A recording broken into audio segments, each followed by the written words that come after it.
আসসালামু আলাইকুম রহমতুল্লাহি বরকাত। সম্মানিত ভিউয়ার্স, নিজের উপর সবসময় সন্তুষ্ট থাকা এটা আল্লাহ তাআলার একটা বড় নিয়ামত। সেটা কি জানেন যে আমরা অনেক সময় অনেকের অন্য কিছু দেখে, অন্য মানুষের কিছু দেখে আমরা সেটা আশা বা প্রত্যাশা করে থাকি যে আমার যদি এমন একটা গাড়ি থাকতো অন্যের গাড়ি দেখে, বা আমার যদি এমন একটা বাড়ি থাকতো, বা আমার যদি অন্যের স্ত্রী দেখে যে এই স্ত্রীটা যদি আমার হতো। কাজেই আপনার যেটা আছে সেটা নিয়ে আপনি সন্তুষ্ট থাকেন।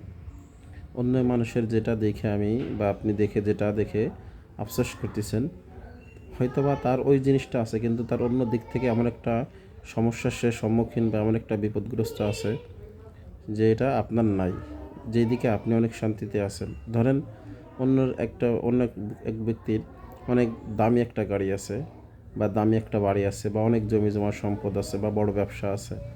ওই ব্যবসায়ী লোকের সংসারে অনেক অশান্তি, কিন্তু আপনার বড় ব্যবসা নাই, কিন্তু আপনার সংসারে অনেক শান্তি। আর একটা লোকের অনেক দামি গাড়ি আছে, আপনার দামি গাড়ি নেই, আপনি একটা ভাঙ্গা সাইকেল চালান, কিন্তু দেখা যায় যে সে অনেক বড় অসুস্থ, কাউকে বলে না বা কেউ জানে না, কিন্তু আপনি দেখা যায় যে অনেক সুস্থ আলহামদুলিল্লাহ। কাজেই তার থেকে তো এইদিকে আপনি ভালো আছেন। তো দেখা যায় যে অন্য একজনের অনেক সুন্দর স্ত্রী, কিন্তু আপনার স্ত্রী কালো, দেখতে তেমন ভালো না। তো কাজেই তার সুন্দর স্ত্রী তার কথা মতো চলে না।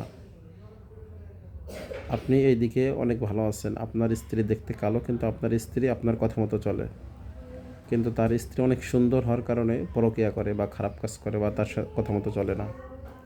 আপনার স্ত্রী দেখতে সুন্দর না, কিন্তু দেখা যায় যে আপনার স্ত্রী কালো হওয়ার পরেও কিন্তু যেমনই হোক আলহামদুলিল্লাহ, কিন্তু অন্যের সাথে খারাপ আচরণ কোনো কিছু, এমন কোনো কিছু করে না, বা আপনার কথা মতো, আপনার কথার বিপরীত কোনো কিছু করে না।